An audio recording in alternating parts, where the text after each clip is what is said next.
Three here, members, that is. And Andrew Cooper, Councillor Cooper, you have a question? I do.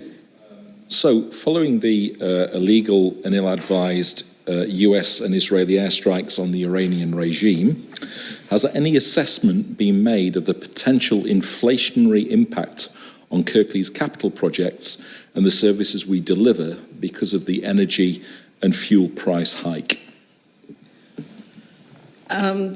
Sorry, am I still on? Yeah.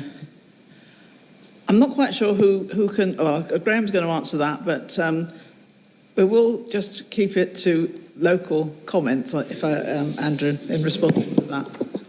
So, thank you, Andrew. Very much a similar conversation I had with Kevin, our Section 151 officer, last week. There's no immediate impact on our fuel costs because we're locked into a price on that. There's likely to be some impact on our fuel budget as fuel prices seem to be on the rise, and the interest rates are likely to go up a little bit. Obviously, that fluctuates daily with the PWLB, etc. So yes, there is likely to be an impact, but we at this moment in time, with what we know what's going on in the Middle East, we expect that impact to be quite limited at the moment. But it does depend on how long this drags on, but there's no huge immediate effect to us. Yep. So we know that we've got contingency budgets for projects. We know that we've got reserves. And so I think one thing that the council should be doing is having an ongoing assessment of where those are exceeded, where we may well end up maybe spending millions more on projects than we previously were. So I think it's something that we need a watching brief with on the cabinet to keep an eye on that.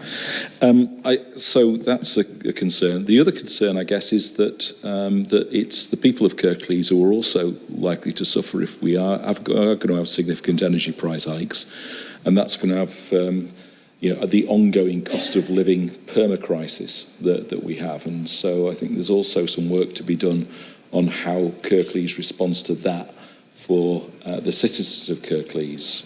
The impact on energy bills is important, and of course we have missed out on significant funding from the Warm Homes Local Scheme, which could have helped. Councillor Turner. Of course we will keep an eye on the situation as it develops and see how that may impact on us. And of course conflict appears to be affecting everybody, doesn't it, across the world, with the potential impact on local economies and national economies and supply chains of various products. So yes, there would appear to be an impact on everyone. What we will do, obviously, is, as I say, is monitor that situation. And I don't anticipate the interest rates rising, so it's going to cost us millions more. There may well be, as I say, an increase in borrowing costs, but they're not significant at the moment. And it's worth noting that the government itself is looking at schemes to support people. So until we see the detail of that report and how that may work for people, there's very little point developing a scheme of our own. But we can do that as and when we see what the real impact is and how long it's going to last. I mean, as I say, it is a great unknown, but as I say, the Labour government is looking at a way how we can support residents across the country for those most in need.